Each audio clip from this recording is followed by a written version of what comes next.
the scroll and stream at every 36 news stream. Kasama si Justin, di sa neto makibalita, makialam, magtuto at magdesisyon. Natama matudesisyon, natama.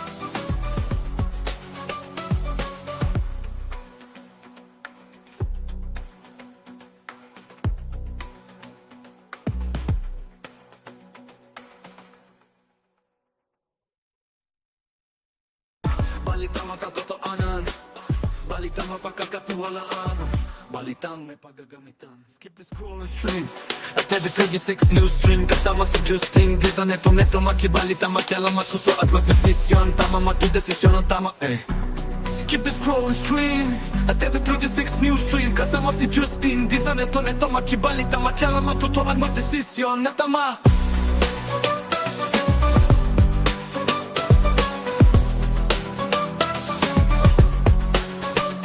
The scroll and stream at every 36 news stream. Kasama si Justin, di sa neto makibalita, makialam, matuto at magdesisyon. Natama matudesisyon, natama.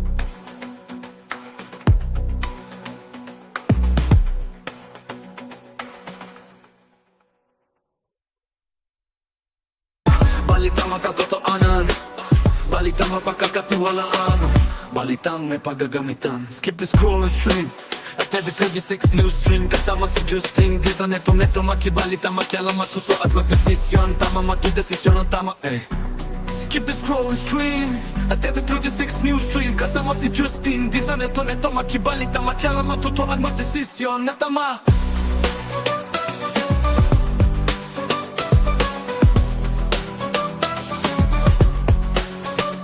The scroll and stream at every 36 news stream. Kasama si Justin, di sa neto makibalita, makialam, matuto at magdesisyon.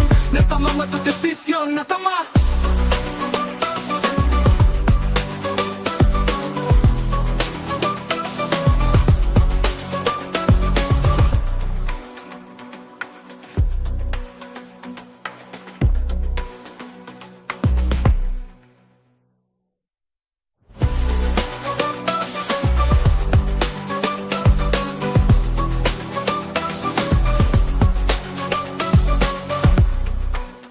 Good morning!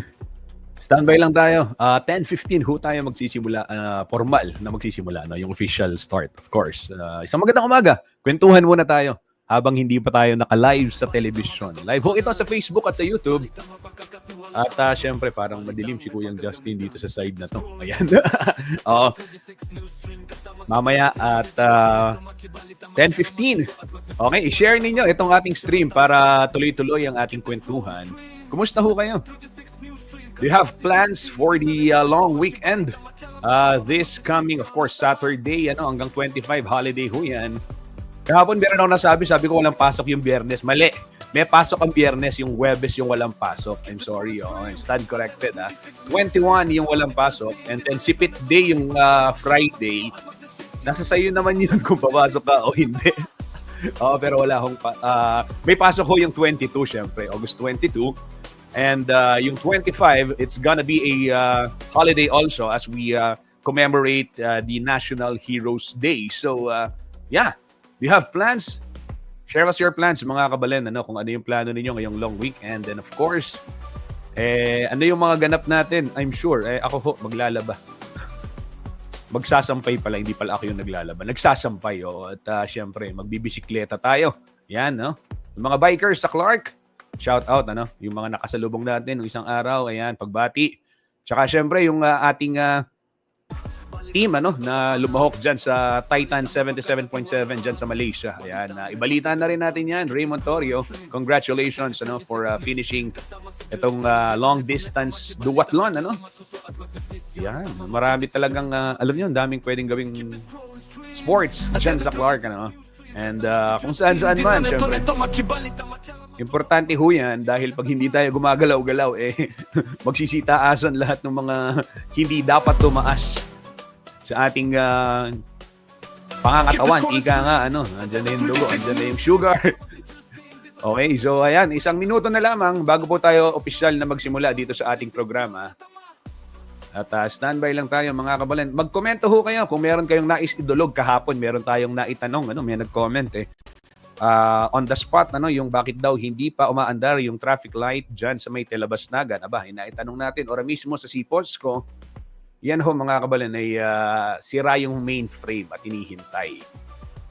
At nai-report na sa engineering's office. Ayan. So, makibalita na lang tayo. Follow up natin mamaya yan. Okay, so muli, isang magandang umaga mga kabalan. Ito po ang CLTV 36 News Stream at okay, live na tayong napapanood sa telebisyon.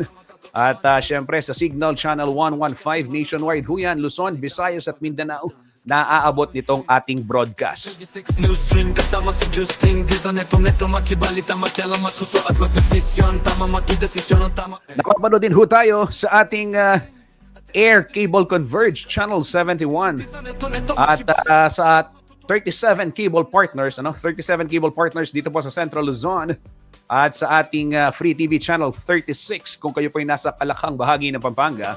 Skip the scroll and stream at the 36 News Stream kasama si Justin. Abay, pwede hong makibalita dito sa ating programa. Kumusta ho kayo?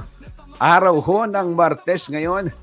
Kuyang Justin Dizon po maghahatid sa inyo ng balita at impormasyong makatotohanan, balita at impormasyong mapagkakatiwalaan, at balita at impormasyong may paggagamitan. Yan ho ang ating pangako sa ating mahigit 1.8 million followers. Dito pa lamang yan sa Facebook at yung libo-libo pang tagasunod sa YouTube nanonood at syempre yung ating followers din sa TikTok. Para ho sa mga update, pwede rin ho kayong bubisita sa ating website www.cltv36.tv. At kung kayo may komento at nais ka nga may ipapaanunsyo mamaya, yung papabati yung mga tropa natin dyan sa Alpha Caparo. Ayan, binati ko yung mga kaibigan na nagpadala. Mamaya si Doris, si Sir Doris. Ayan, mamaya papakita ko yung kanilang celebration, pagbati dyan sa kanilang organisasyon. Ayan, at alam nyo, masaya ho kami pag lumalapit yung mga iba't ibang organisasyon dito sa ating programa. Ayan, at dahil dyan ay maglalaan na po ako ng isang segment talaga para dyan sa mga NGOs at mga organization.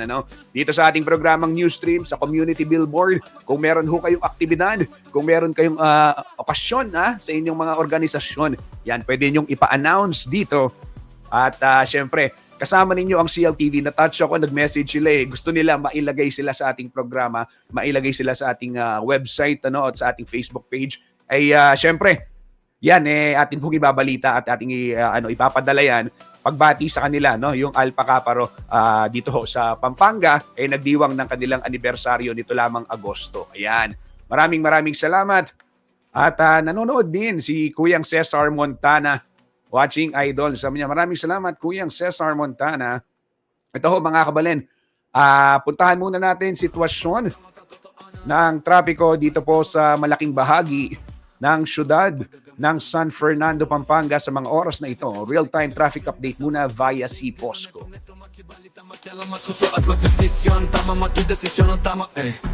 Skip the scroll and stream at every 36 News Stream kasama si Justin Dizon, neto makibalita, makialam, matuto at magdesisyon. Eto ho, sa mga babiyahe dyan sa may syudad ng San Fernando, if you are headed south patungong intersection coming from Angeles City o di kaya naman Telabasnagan and other parts, northern parts of the city and the province, ayan ho mga kabalen, pagdating nyo dyan sa may peace portion, tapat ng Pepsi, meron ng build up dyan. Gawa nga nitong ongoing road repair dyan ho sa may Sakop area, ano, kini pong Diosdado Macapagal Regional Government Center. Ganyan din ho ang daloy ng trapiko dyan sa tapat ng Sakop. Yung mga patungo ho ng norte naman dyan, may bahagyang pagbabagal na. Mararamdaman nyo na kung nanggagaling naman kayo ng San Isidro. O kaya pong tulid ng Bayong FEU Pampanga, karin pa mo, danasan nyo na po yung mabayat traffic na hindi po ining slow down. At syempre, lakwas rush hour, mas matagal ho yan. Ito, nakikita natin sa ating mga screen. At yung pagluwag naman, bottleneck lang yan. Pagdating ho ninyo ng San Isidro, ay luluwag na yung daloy ng trapiko sa magkabilang linya dyan sa Manila North Road or MacArthur Highway. Sa bahagi pa rin yan ng syudad ng San Fernando, Pampanga. Dito ho sa may St. Jude traffic light, maayos ang daloy ng trapiko. Ganyan din sa ibang bahagi ng Dolores. Liban na lamang dito ho sa may tapat ng JBL. Kaya pong Kaya pong Makabakle. Dyan sa may Dolores, Makabakle. Light to moderate traffic ang eksena sa mga oras na ito dyan sa may tapat ho ng JBL Memorial General Hospital. Sa ibang bahagi ng syudad, dito ho sa may San Juan, patungong Palawe, ayan, light traffic ang sitwasyon dyan. At gayon din ho dito sa mga iba pang bahagi ng Jasa portion o yung Jose Bad Santos Avenue na sakop po ng San Fernando.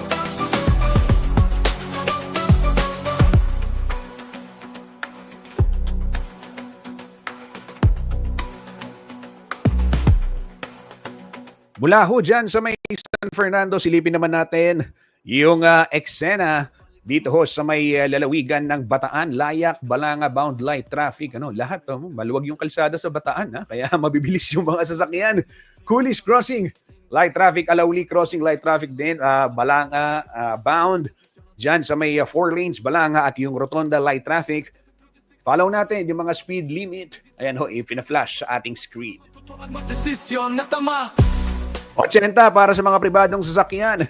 70 o 70 for PUVs. Yung mga namamasada, 60 lang ang motorsiklo.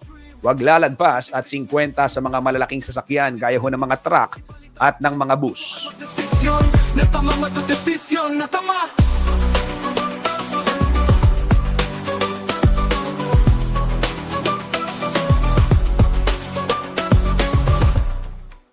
Dito naman tayo sa North Luzon Expressway. Kung kayo ho'y nagbabalak ng pagluwas ngayong araw ng Martes, at August 19, ito ho ang sitwasyon sa iba't ibang bahagi naman ng NLEX. Ito lalo na yung mga nanggagaling ng Bulacan, patungong Pampanga rin. Shout out Ray Bravo na laging dumaraan sa NLEX.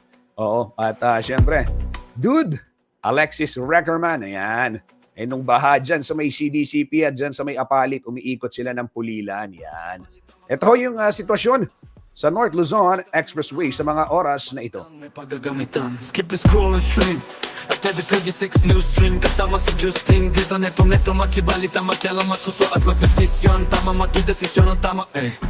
Skip the scrolling stream. Okay, dito tayo sa Balintawak Toll Plaza. Napakaluwag ho ng sitwasyon sa mga oras na ito. Ganyan din sa may Valenzuela Interchange. Magkabilang linya. Mindanao Toll Plaza. May bahagyang pila if you are exiting the expressway. O diyan sa may toll gate.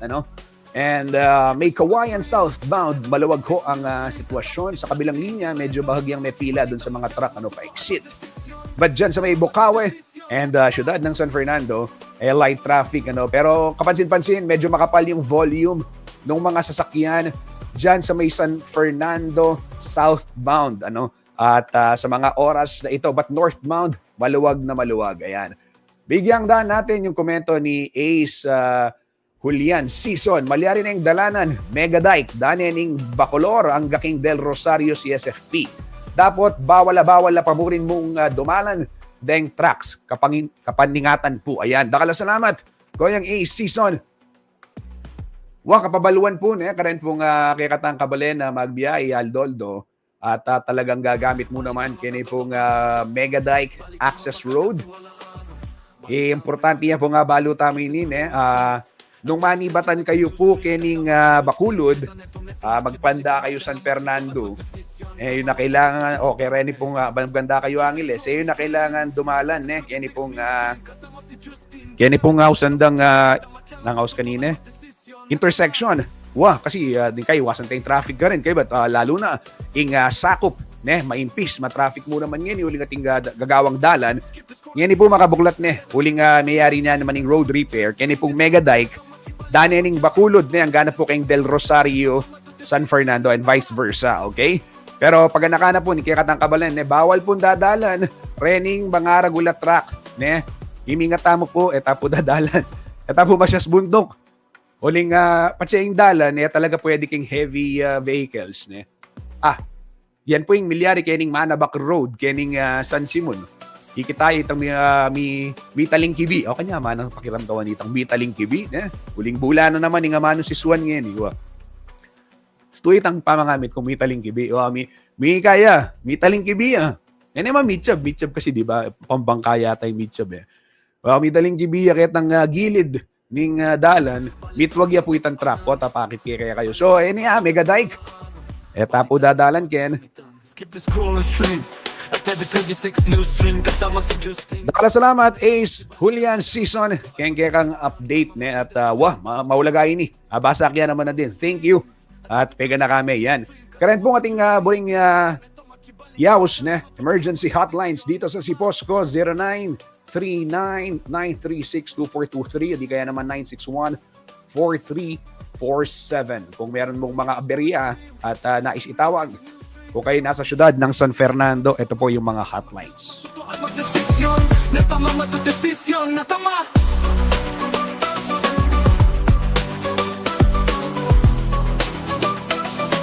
Alamin naman natin ano yung magiging lagay ng panahon ngayong araw ng Martes. Narito ang weather report mula sa Pag-asa. Magandang umaga po sa ating lahat. Narito po ang ating weather update, pati na rin tropical cyclone update para dito sa binabantayan nating bagyong Siwaning for Tuesday, August 19, 2025.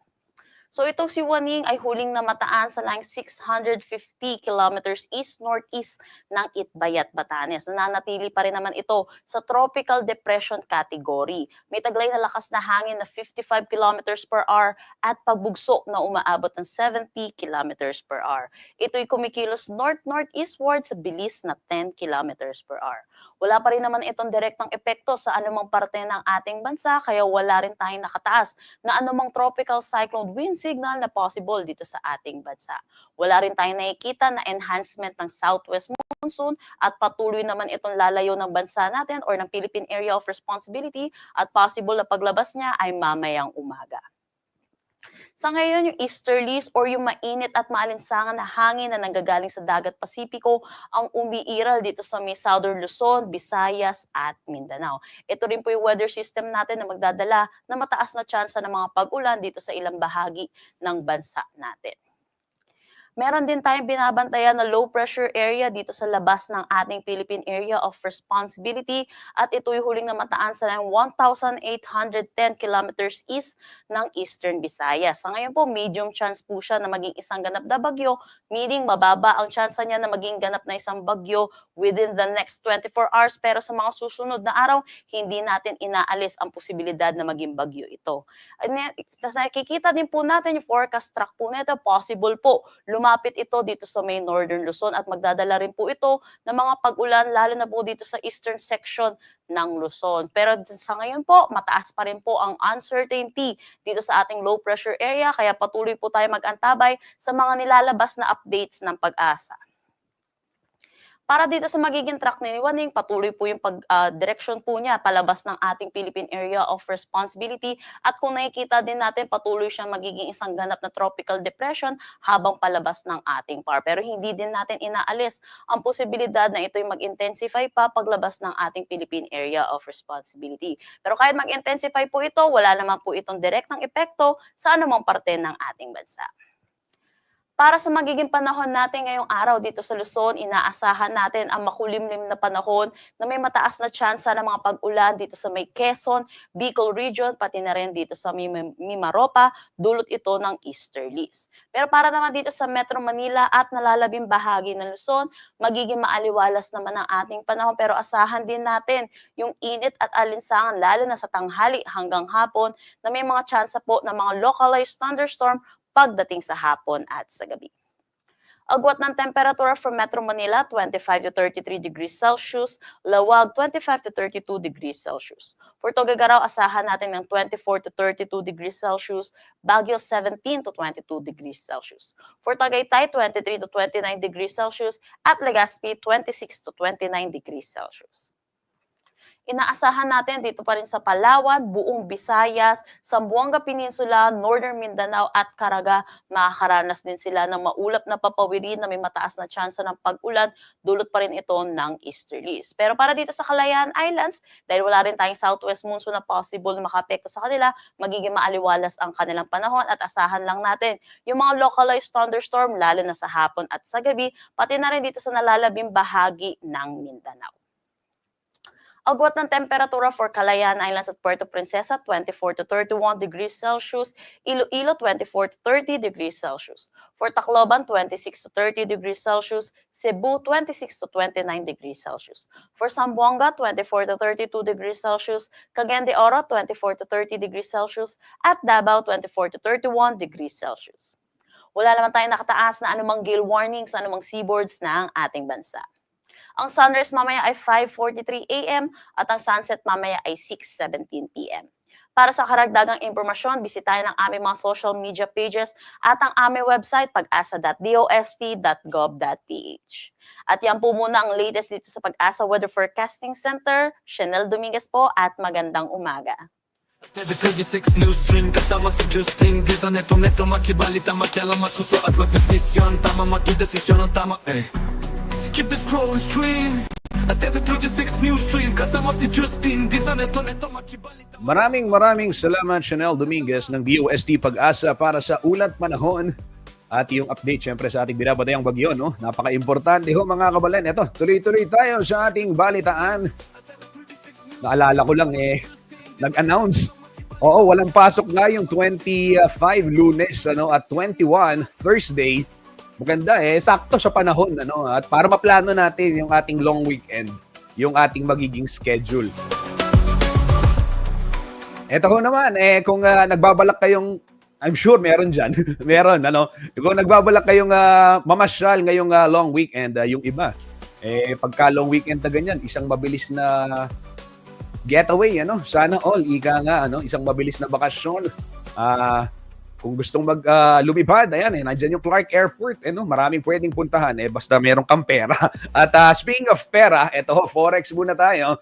Palitan ng piso kontra dolyar. Nagsara po ang piso kontra dolyar nitong August 18, araw ng Lunes, sa 56 pesos 96 centavos. Yan ho mga kabalen, ang latest mula sa Bangko Sentral ng Pilipinas. Kasama si Justin Di sa neto makibalita makialam matuto at magdesisyon Tama magdesisyon ang tama Skip the scrolling stream at TV36 News Stream kasama si Justin. Dito sa ating ibang denomination, ayan na naman ako sa denomination, currency, I'm sorry, sa ating ibang currency, Japanese yen is 38 centavos, Great Britain pound is 77 pesos 58 centavos, Hong Kong dollars is 7 pesos 30 centavos, Saudi Riyal 15 pesos 22 centavos, yung dirham 15 pesos 55 centavos, Euro is 66 pesos 95 centavos, Korean won is 04 centavos, and Chinese yuan 7 pesos 95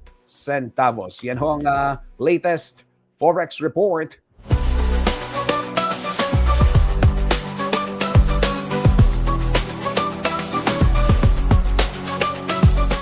Napapasayaw ako sa bed music no? Parang, di ba? Ang sarap sabayan Okay, so bago tayo magsayawan, ito, balita muna.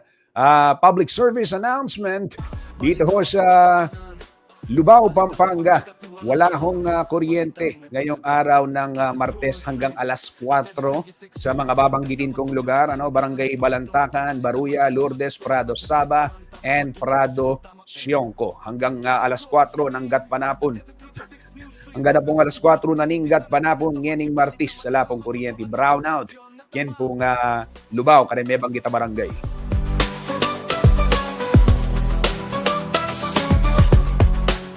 Apektado rin ng nasabing power interruption dyan sa Lubao, yung Barangay San Isidro, San Roque Arbol, Kalangain, and Santiago.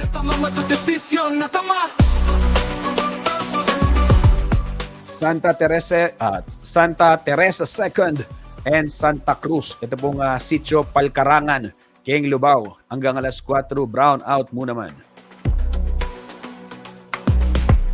Makanyan mo naman, Barangay Anon, Sitio Colabasa only. Kenny pong Florida Blanca. Apektado yan naman yung brown out. May Barangay Anon, Sitio Colabasa, Florida Blanca. Kenny mo namang, ni Yarino Areni, King Guagua. Okay na la Reni. Okay, so yan ho mga kabalan ang latest kaugnay nitong power interruption schedule. Karen pong miyaliwang dani. Ningke katamong Labuad, Kapampangan. At ini naman water supply interruption, Angeles City, Barangay Anunas. Ngayong umaga, alas 9 nagsimula ho hanggang alas 8 ng gabi. Alapon Danom, Barangay Anunas, Angeles City, hanggang alas 8 ng gabi ngayong araw. Ito sa Lubao, San Isidro.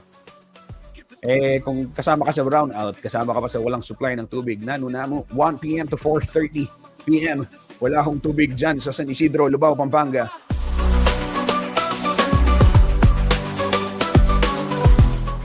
Sa Angeles City, Kapaya, Metro Gate Subdivision, 3 to 5 p.m. Wala rin hong supply ng tubig mamaya, Yan ho, kabalan ng latest public service announcement ngayong araw ng Martes, August 19. Isang patalastas lamang sa ating pagbabalik. Hihatid ko po sa inyo mga headlines ngayong araw, mga balitang dapat ninyong malaman, balitang mapagkakatiwalaan, at balitang may paggagamitan. Ito po ang CLTV 36 Newsstream, isang mabilis na patalastas lamang, mga kabalan. Balitang makatotoanan, balitang mapagkakatiwalaan, balitang may paggagamitan. Skip the scroll and stream at every 36 Newsstream. Kasama si Justin Di sa neto makibalita, makialam, matuto at magdesisyon. Tama, matudesisyon ang tama, Skip the scroll and stream at every 36 Newsstream. Kasama si Justin Di sa neto makibalita, makialam, matuto at magdesisyon na tama.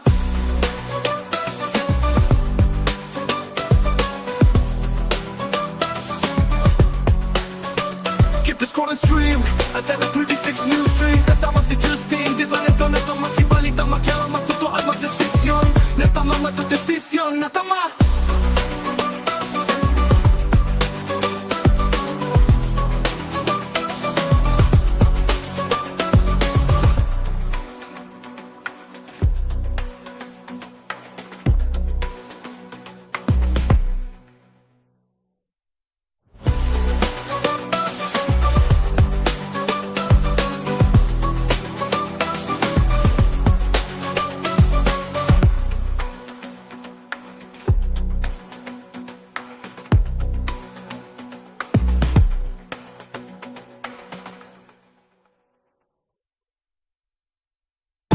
Balitang makatotoanan, balitang mapagkakatiwalaan, balitang may paggagamitan. Skip the scroll and stream at every 36 Newsstream. Kasama si Justin Di sa neto makibalita, makialam, matuto at magdesisyon. Tama, matudesisyon ang tama, Skip the scroll and stream at every 36 Newsstream. Kasama si Justin Di sa neto makibalita, makialam, matuto at magdesisyon na tama.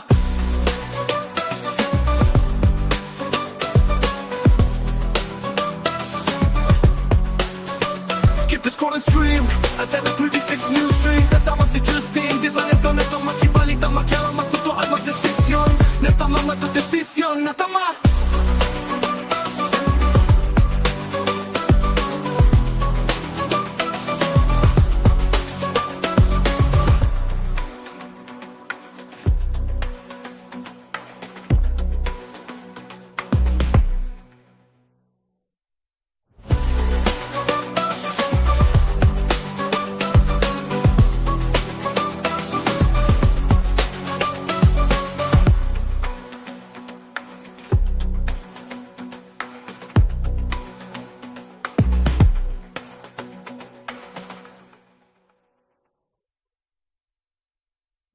Balitang makatotoanan, balitang mapagkakatiwalaan, balitang may paggagamitan. Skip the scroll and stream at every 36 news stream. Kasama si Justin Di sa neto makibalita, makialam, matuto at magdesisyon. Tama, magdesisyon ang tama, Skip the scroll and stream at every 36 news stream. Kasama si Justin Di sa neto makibalita, makialam, matuto at magdesisyon na tama.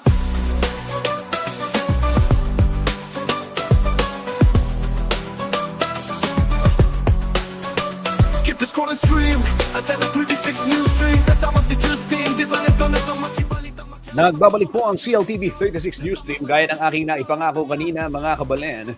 Ito na ho yung mga malalaking balita ngayong araw ng Martes, August 19, 2025.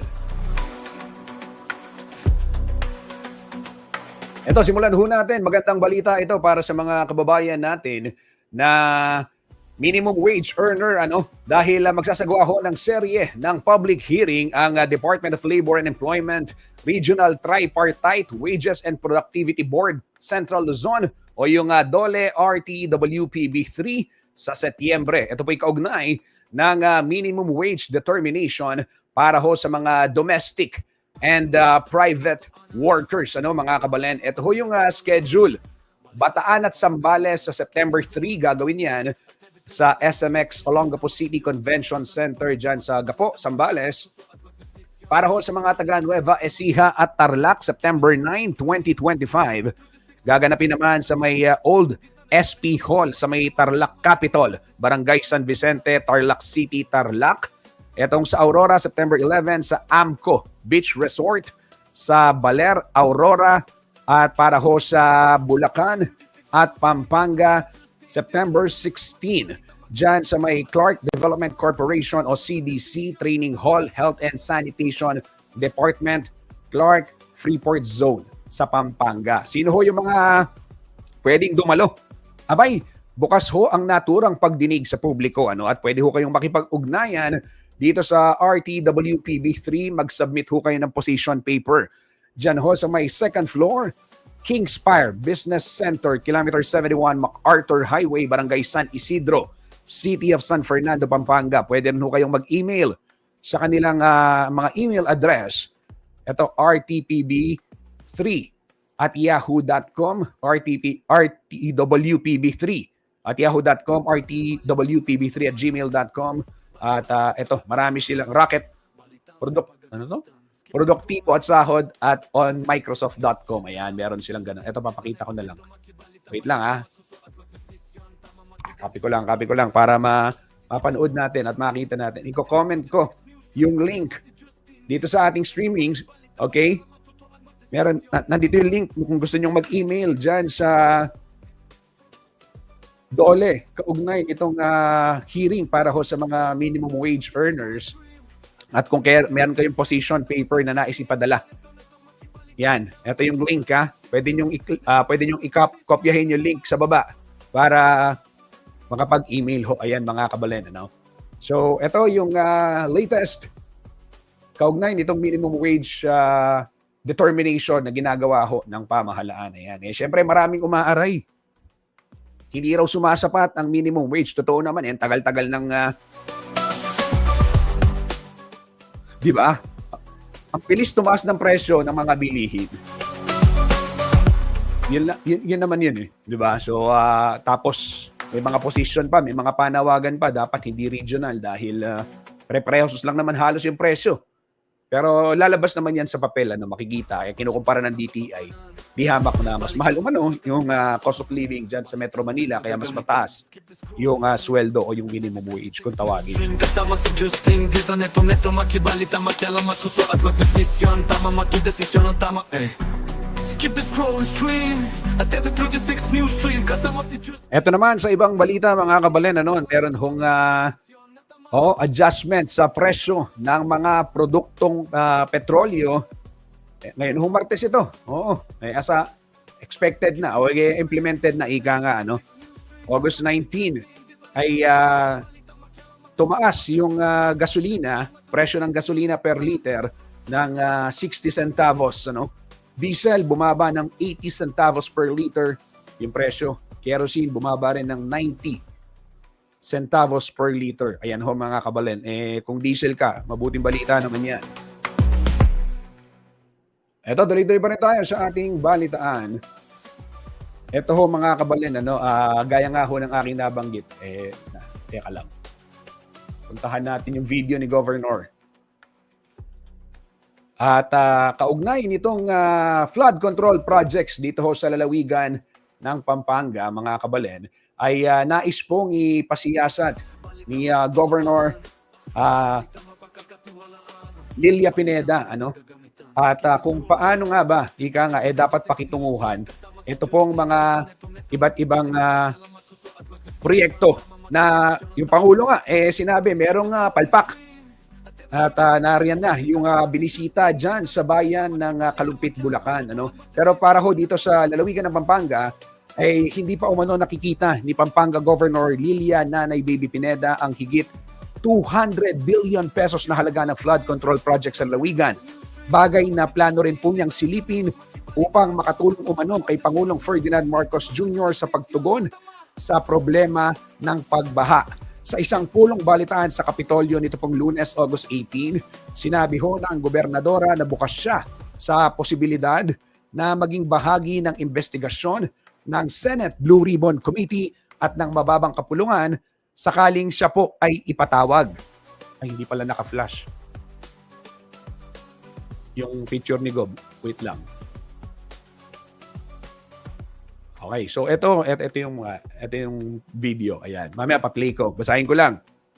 Tapos, binigyan din ho ni Governor Lilia Pineda na mahalagang matukoy kung saan nga napunta yung pondo, Lalo na ho patuloy na apektado yung mga Kapampangan ng pagbaha sa kabila ho ng bilyong pisong alokasyon na inilaan po para sa proyekto ng flood control. Pakinggan ho natin ang pahayag ni Governor Lilia Baby Pineda kaugnay nitong mahigit na 200 billion na flood control projects sa lalawigan ho ng Pampanga. Dito na ayan, special mention ng Pampanga dahil isa pala tayo sa dapat merong focus sa flood control. Number one tayo. Kasi tayo ang pinakamalalim na tubig tayo sa atin lahat bumubuloso ang tubig. Kasi tayo ang pinto palabas. Hinahanap ko pa nga rin magkano ba yun? 260 billion? 260 billion? 200 billion na yun. Wala pa ako nakita. Hindi ko nakita yun. Hanapin ko pa nga itong wikado kung saan ano yung ginawa. Hindi, hanapin ko. Titingnan ko kasi syempre sabi ni President Marcos, pwede ba tulungan nyo kaming maganap at saka tulungan nyo kami kung ano yung naging epekto ng mga project na yon na billions. Ang sabi ko nga, siguro yung local government ko may batas doon na pagka may project, ang national government, lalo na pag-infrastructure, kailangan nalalaman ng LGU. Hindi po pwede yung gagawin ng DPWH pagkatapos walang paalam, walang turnover. Hindi naman kami kumukuha ng kontrata. Hindi namin yun. Hindi po type yun.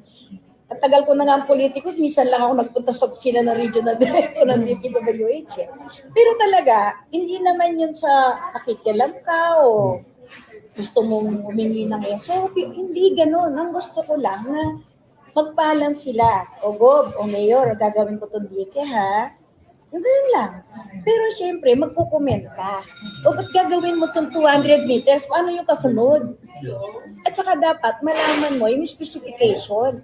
Hindi po pwede yung sila-sila. Sila-sila lang nakakalam kung anong sukat ng bakal, kung anong sukat ng sheet pipe. Ay, hindi kami masisi ngayon Di ba? Hindi kami masisi ngayon. Kasi talagang hindi namin alam. Nay, kung kayong tatanungin, kasi sa Bulacan, sabi ni Governor Dan Fernando, COA na nga yung may initiative ngayon para mag-imbestiga. Para at least magkaalaman. Kasi kung DPWH, Tsaka si President Marcos nandun. yeah. Binuksan niya yung nasira. Nakita niya walang laman daw sa loob. Yung type. Ang nangyari, may mali. Hindi sila nakipag-coordinate sa LGU. Ngayon, hindi masisisi ngayon ng national government ang LGU kasi hindi naman nila talaga alam. Ang nakakatakot yung napanood ko sa Mindoro, grabe. Ilang billion ba yun? Ilang billion? Per 1 kilometer. billion, 1 1 billion per kilometer. per kilometer. Ang 1 pinalabas billion per kilometer. Ako sabi nila 200 magkano? Ay 200 billion tayo? 260 billion. More than 200 na eh. Tayo. Hanapin ko pa nga ngayon. Tatanungin ko kay DPWH. Pero pareho pa rin tayo. Lubog pa rin tayo. Mas lumala pa rin. Hanapin ko talaga. Hindi ko talaga alam yan kung nasaan yan. Nagulat na lang ako. May part pala tayo. Just in case na may participation tayo sa Blue Ribbon Committee kay Senator Marcoleta, willing ba kayong agatin? Para maging Alam mo, resource speaker. Alam mo, siguro unahin na nilang tanongin yung malalaki. Kasi ako kasi ayoko nang makarami pa. Gusto yung talagang nakita na nila na may problema. Ako naman, tama na yung 5 gobernador. Yung mayor din ng Iloilo nagrereklamo rin di ba? Yung kanila. Basta ako, ang nangyari, 200 billion ba yan? Pero pareho pa rin tayo. Nakita ko, ganun pa rin ang baha. Ganun pa rin yung problema. Yun lang. At hindi namin alam. Pero willing to participate na just in case na kung ano yung mga observation Kung ninyo. participate ako, sinasabihin ko lang na kailangan talaga siguro ng matagal na study bago mag-release ng billion sa flood control. Hindi yung pwedeng naisip mo lang, pagawa mo na, tsaka hindi pa pwede yung 300 meters, 1 kilometer. Ang laki niyan, ang lawak niyan eh. Pagkalimbawa, 1 kilometer ka lang, yung susunod na kilometro, hindi mo, lalabas din ng tubig doon. So, yung pera na yun, dapat mag-solve sila ng isang problema. Bawa, 200D. Maraki-laki yun. 200D. Tingnan nila kung paano nila mapapatibay talaga na wala ng problema. Na wala nang lulusutan ng tubig. Pero ikaw tatanungin, meron kasing diskurso ngayon eh. Sino daw ang mag-iimbestiga? Ang House of Representatives o ang Senado? Both, meron silang initiative na mag-imbestiga. Combine sila. Diba? Tulungan, mag-combine sila. Kasi sila lang ang gumawa ng budget eh. Sila yung nakakalam kung saan nalagay yung budget, di ba? Pagagamitan. Kasi Skip the ang- scrolling stream.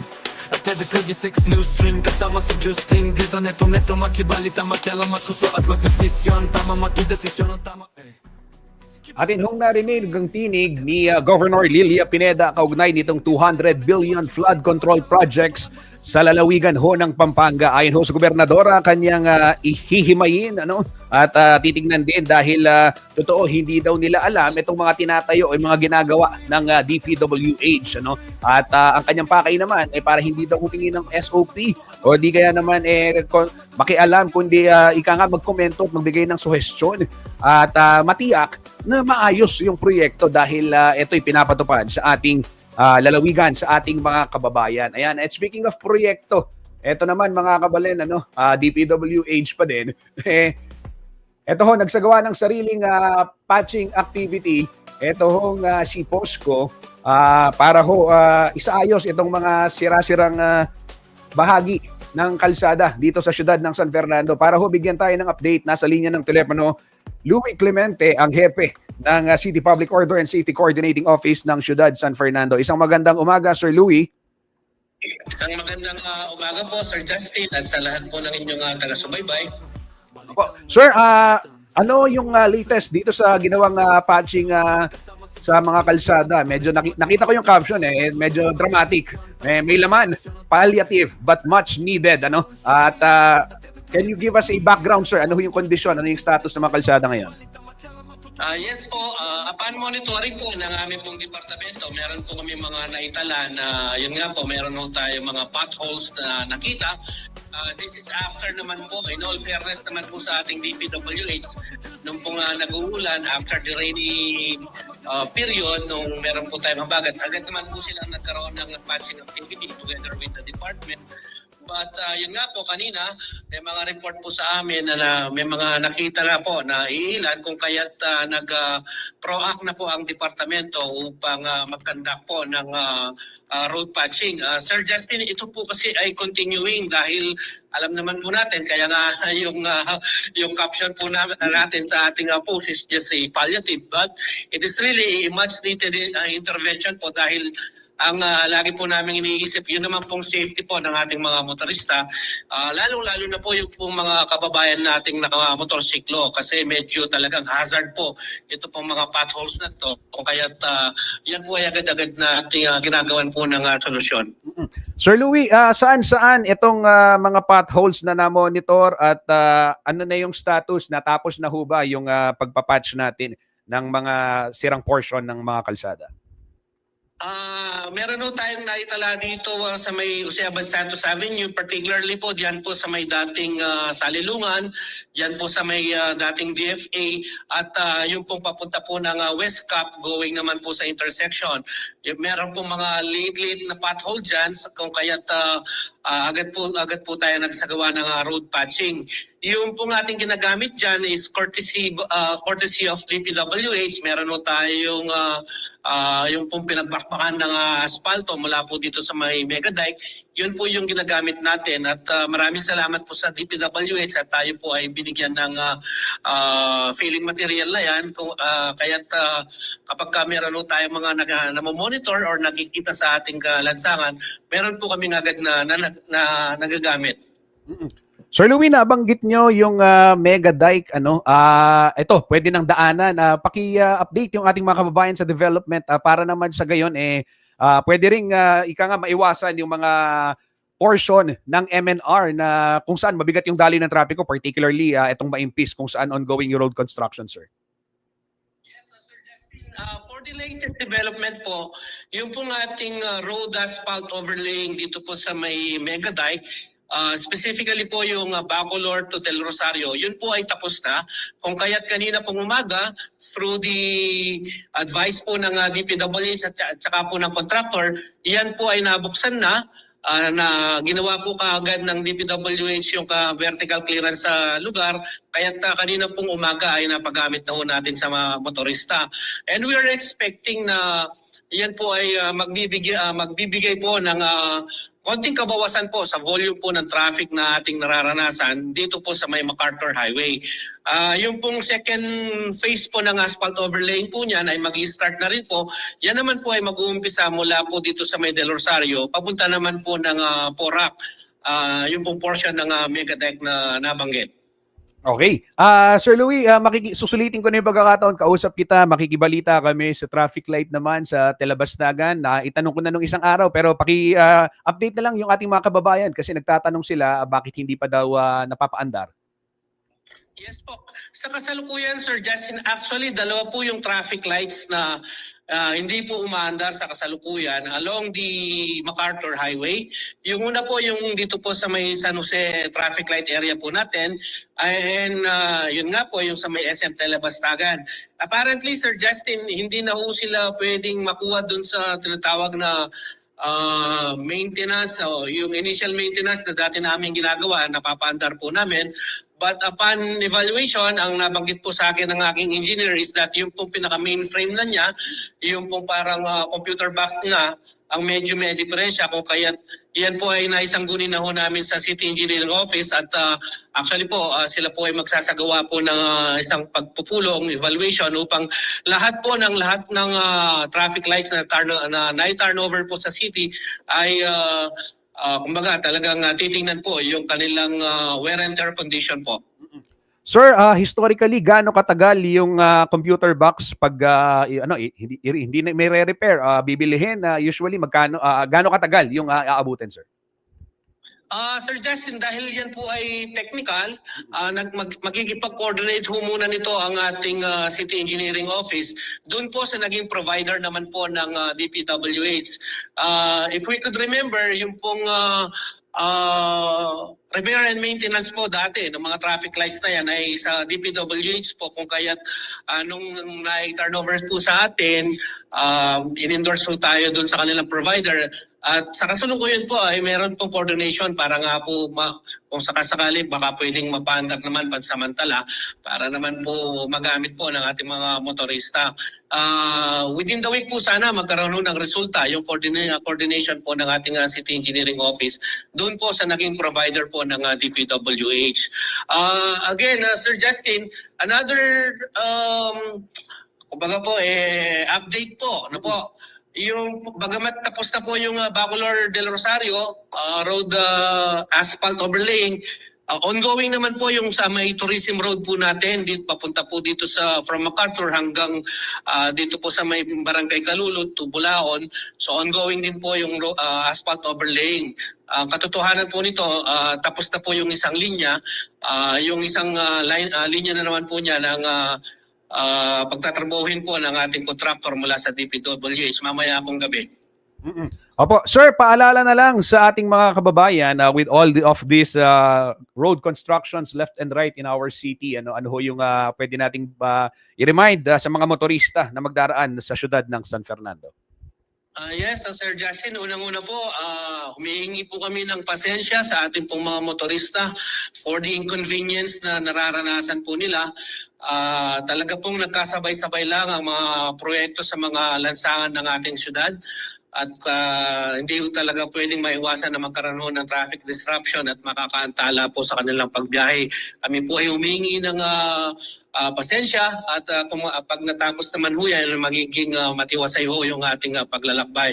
Panghuli po, of course, dahil po tayo nakakaranas ng traffic, maaari ho tayong magkaroon ng pag-init ng ulo. Sana po ay dagdagan ng pasensya at lagi hong maging maingat sa pagmamaneho, hindi lamang po para sa sarili, pati na rin po sa mga kasama nating bumabaybay sa mga lansangan po ng ating syudad. Okay, maraming salamat Kuyang Louie Clemente ng CPOSCO. Sir, mag-ingat ho kayo. Thank you very much. Thank you po. Yan ho, kabalen, si Kuyang Louie Clemente, ang hepe ng City Public Order and Safety Coordinating Office ng siyudad ng San Fernando, Pampanga. Ako po ay sinesenyasan na ni Patrick. Magpapaalam na si Kuyang Justin. Maraming salamat sa inyong pagtutok dito sa ating programang CLTV 36 News Stream. Kita tayo bukas, same time, 10:15.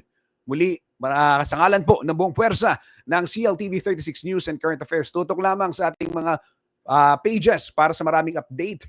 Ingat ho tayo at maraming salamat po.